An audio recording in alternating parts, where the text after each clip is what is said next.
the discussion. I thought you were giving me a selfie. Come closer. Running around, dancing, doing whatever. Right? They're not profiting. You know what I mean? Yeah. Okay, everyone who's listening to this right now. Sorry, I'm just going to do like a little introduction. So, we have the RCMP here. We're at the ostrich farm. These are the liaisons. Officer Smith. Your name again? Dave Belinsky, yeah. half owner. Yeah. So this is one of the owners of the property. You are, sir? Britton. Yeah. Colin Big Bear. This is Ron Clark. We've been around together before. Me and him have been in Ottawa, Winnipeg, you name it. So we're just kind of having an open discussion with the liaison to build a relationship. We don't know the direction of what's going to happen today in the courts, and that's why we've come here, because we are willing to protect these birds, and these officers here have a job to do as well. We're here for support for the owners. We're here to support the birds and the farmers and the everyday farmer, because our everyday farmers are to us, in our eyes, this is an attack on all farmers across the nation, and this is just us speaking our truth. But we want to be friends with our friends, the police officers here. You can show everybody. And we want to be their friend, and we want to work with them in a respectful way. Typically, I bring my eagle feather, which I forgot. We'll get an ostrich feather later. Yeah, we'll grab an ostrich feather. I bring an eagle feather, and that's a shine in our native culture. You being a native man yourself, and that shows we respect each other's voice. There we go. Look at that. So we respect each other's voices, and I listen to you, and you guys will listen to us with respect, and nobody is going to put more fire on the flame than there already is. Right. We're going to come to an understanding. You got something to say? That's the way we look at it enough. from the farm perspective. Yeah. We are what's happening here. Yeah, there's the talking stick. Thank you. Yeah. What's happening here is the first situation. If we're called because we can't use the science. And what does called mean? Called means they're going to murder those birds. Yes. Yeah. They want all the birds murdered. Yeah, murdered. Yeah.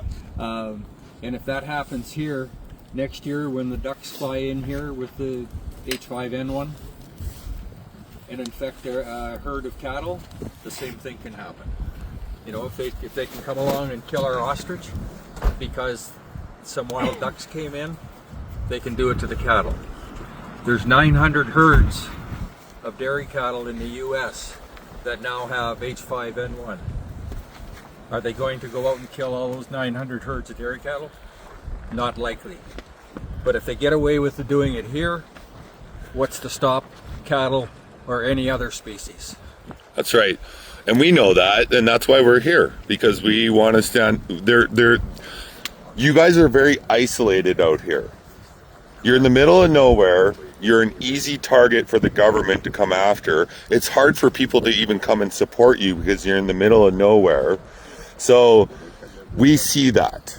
And that's why I drove 3 hours. Like I'm staying down in Nelson right now. I'm from Alberta, but I drove from Nelson to come and support you.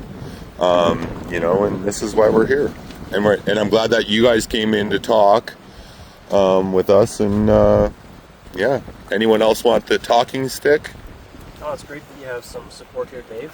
And it's too bad Karen wasn't out, but She's in the court. oh, she's in Vancouver. She's in Vancouver Yeah. at the court. Yeah, but I mean, you guys explained our role already. It's lawful, peaceful, safe. That's what we'll continue to promote. And no matter what the outcome is, we're going to be here, right? So if there is an order given against the farm, we're going to work with you guys to get through it, no matter what the outcome is. I'm curious about that. So, no matter what the outcome is, you're going to work with them. Yeah. What does it mean? To help save the birds? No, so I know you weren't here earlier. So if there's an order that needs to be enforced and there's a police enforcement clause on it, the police will have an obligation to enforce whatever the court's order. But however you guys want to deal with that, like I know you're here for a purpose and you want to protect those birds. Yeah. So if you guys want to stand up and be arrested, we're here to work with you for that. Like we can do that. We can help to enact those arrests like really peacefully and safe. Yeah. We just don't want to see anyone get hurt. That's my job, is to make We sure don't you want to see guys anyone are get here. hurt, including the ostriches. Yeah. And we are willing to stand in between the ostriches and the police. And that's what we're here to talk to. Yeah. Like, if Yeah. that's what you guys want to do. Yeah. Then we're Yeah. willing to Understand, you're policy enforcers, right? Yeah. That's what you guys Yeah, do. and you guys have a job. Unfortunately, you probably know in your heart it's wrong what you're doing, but you're still doing it anyways. There has to be a voice for you guys, right? And Yeah. there has to be a voice for him. So Yeah. that's my job. Yeah. So if the court order goes through that you have to call the birds, what does that look like? Do you guys come in with 12 gauges, or how does this work? It's not us, it's the CFIA. Yeah. They're a federal. The CFIA is a. Inspection. Yeah, they're federally regulated. So, but the RCMP is also a federal body, just like the CFIA is a federal body for food inspection. So what does it look like? If the court order goes through, like, does a group roll in here and start? I'm assuming No. shooting them. You wouldn't be No. beheading them or anything. I don't know what's going to happen in the courts, how it's going to turn out. But if there's the CFA order is upheld by the Supreme Court, then we'll come to stand with the police. If the courts order police to enforce certain conditions, like if there's a court order with an enforcement order on it, a police enforcement order, then we're obligated to come out here and do whatever that order says we have to do. So you said just following orders. Yeah. So we're not the CFA, it's not our order to call. Yeah. We'll only be here to make sure everyone's safe. Okay, so they have to send their own people here. Oh, okay. Yeah. So the actual I like how we got a talking stick. This is Farrell. Yeah. And Farrell is originally from South Africa Yeah. and knows ostrich. We've been on the front lines together, me and Farrell. Yeah. What I want to mention, not many people have read the whole CFIA stamping out policy. The stamping out policy requires the farmers to kill the animals, not anybody else. The farmers are then required to bury the animals on the farm. You can't, because they are suspected to be contaminated in some way, so you cannot leave. None of the products actually should be able to leave the farm. So this is going to be an exceptional situation if that is the outcome of this court case, is because you have two farmers here, and basically the farmers themselves would not want to actually kill their own animals. Basically, a lot of them have got names. They're not being killed for their meat or for their produce. Their eggs, yes, but there's a debate about when is something live or not. Well, an egg isn't live, in my opinion, until it's hatched with a live chick comes out. But basically, the animals that are here, some of them 30, 35 years old, are like pets, and one doesn't really just go in there. So the Animal Welfare Act also comes into effect, and I think this, even if the court goes that way, and one reads the actual Animal Welfare Act, we're going to have a special condition established by the courts as well as how the animals will actually be desanitized or dealt with, because you don't kill healthy animals. There's already is existing courts case that happened after the Winter Olympics in Whistler, where a whole lot of sled dogs, of huskies, were shot one by one, and that ended up in the courts with a conviction actually for the person who actually killed the animals. So you have two farmers who are going to be asked to kill their own healthy animals. There could be repercussions if they do murder these birds. Yeah. I don't like calling it culling. It's like such a pathetic name. I call it murder. Okay, they call it. Sorry, Farrell. But I think there's something much deeper here with these ostriches, because these ostriches come from the dinosaur era, okay? There's a reason they've lived this long, through all the diseases, the Spanish flus, all the diseases. 21 million years. Yeah, all the diseases, 21 million years. There's a reason they're here, and they hold the key for humanity inside of their antibodies that we know they have, and that these farmers are scientifically proving it. So we have real science here, and the government is not willing to look at the real science, is what I see, and that's why we've showed up. to make sure that the real science is seen, heard, and this gentleman here, this farmer here, is protected for producing real science. The science is there. It's been, the CFIA knows the science is there. We predicted that these birds by February the 1st would be, the virus would have passed through just like anybody's cold virus. And all of the birds here now have an immunity. They're all healthy, they're ready to start producing eggs. And it's not just this farm that's done it. Dr. Tsukamoto in Japan has had H5N1 antibodies for over a year, offered them to the Canadian government, not even an answer. Yeah. And our dispute isn't with CFIA.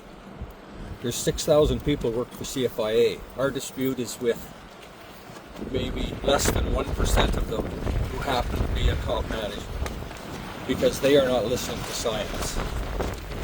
And yeah. Like I say, with yes, H5N1, they signed the call order 42 minutes after they found out there was an H5 virus. Nothing to do with them.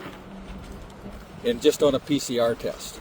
So I think it was kind of premeditated. What is a PCR test? PCR test is... It's what they used over COVID to Yeah. test for the COVID virus. They were a flawed testing system. You could literally pour whiskey on them and you would test positive for COVID. So If you ran it through enough cycles. yeah, they put it in your nose, I think, at one point, the PCR test.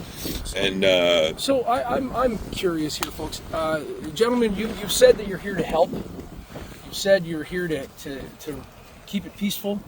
And if we decide to get arrested, or if we are in a position to be arrested, you want to make sure that that happens in a peaceful way. So basically, you're here to make sure that we peacefully get arrested so that the will of the government continues forth, because you're working for the government, correct? We do work for the government. Yes. Right. But So we're here to facilitate lawful, peaceful protest, demonstration. which is our right. If you guys choose to breach that order, then yes, the RCMP will be obligated to take action, and we just want to make sure that if you make that choice, that it happens peacefully. Yeah, And well, safely, and that's- I'm willing to get arrested, and I'm going to be very honest with you. Yeah. But I will stand.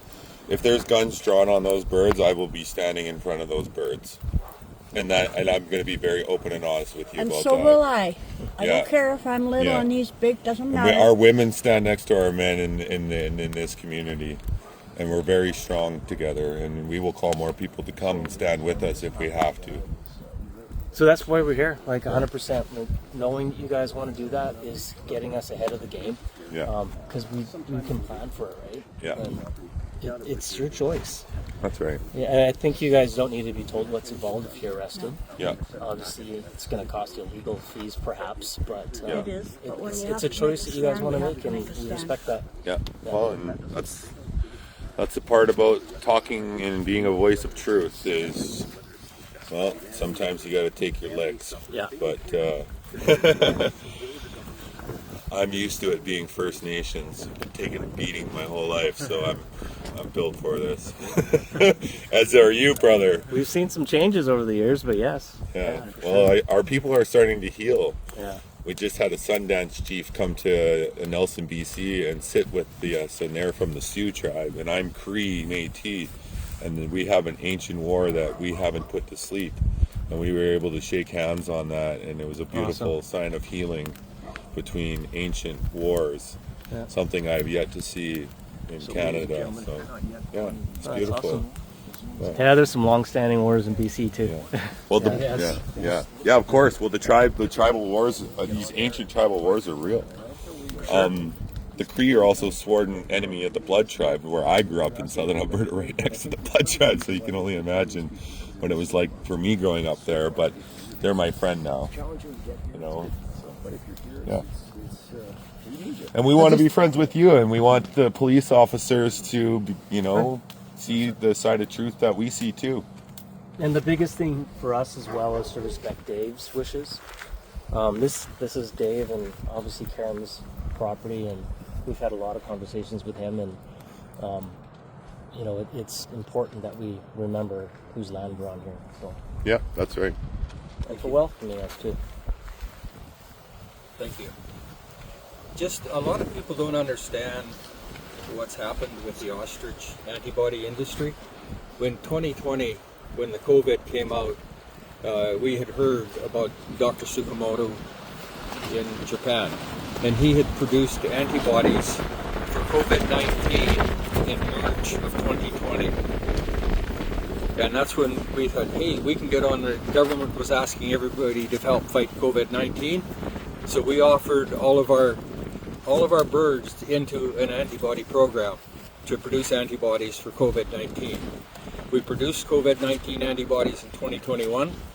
Unfortunately, the mask manufacturer that they were going to go into to make the masks effective went broke on a $3 million order before we got it.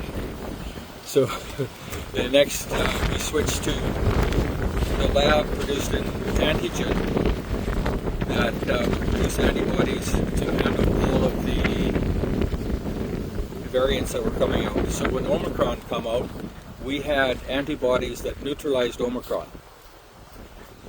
The first 44 cases of Omicron in BC, 37 of them were double vaccinated. That meant the vaccines did not work on Omicron. You didn't hear anything more about Omicron and the vaccine's not working. But our antibodies in the lab were proven to neutralize it. What happens? Somebody buys the lab out the next week, shuts the program down permanently. They're under non-disclosures. We can't do anything helping people get antibodies that neutralize Omicron. It was done. Now we're working on something else. This time, Mother Nature came along, introduced the virus, the H5N1 virus, to the wild ducks, and so all of our birds got naturally vaccinated or immunized to produce antibodies, and now they want to kill that industry, kill that production. It does not make sense. And that's why I say I believe most of the CFIA people are on our side. It's just a few, maybe less than 1% of CFIA people in the upper policy making refuse to accept the fact that science will win out. Ladies and gentlemen, I think it's Thanks for sharing that again, man. Probably good enough for now. This conversation. We can have another live. We can have another live later, but I think that's a good enough conversation. Thank you very much, Ben. Thank you. First time we met just a few minutes ago. Yeah, well, and there is a backstory behind me and this farm. Oh, is that right? Yeah, I was the first one to call Katie, Is that right? and I was the first one to connect her with every major influencer across the country. Because I know the Jim Kerrs, I know the Ron Clarks, I know the Serena Bears, I know every large influencer in this nation because I'm one of those influencers. So I was in an accident where I almost died. So I didn't want anything to be with being on a camera at the time when I called. But I gave her the connections to Ron Clark and to make sure that your guys' voice was amplified on every level. And I just stayed behind the scenes, but here I am now. I've stayed behind the scenes. This whole thing, you know. Yeah. Katie's a great spokesperson. Yeah, yeah. Well, I was half dead, so I needed to do some healing. I decided to take my brand new Dodge Ram off the side of a mountain, so on my way to work in Alberta. So it wasn't the funnest of times. I had a brain injury and all the ligaments in my knee were ripped, so I wasn't really into making content, but here I am, stronger than ever. So I think we're going to leave it at that. I'm going to shut this camera off. Thank you guys for the good conversation, but we can have more as the week plays out, and I hope we can all come to I hope we can make a difference in this world, because I think that's really what needs to happen here. I hope, though. I pray for that. Yeah. Thanks, guys.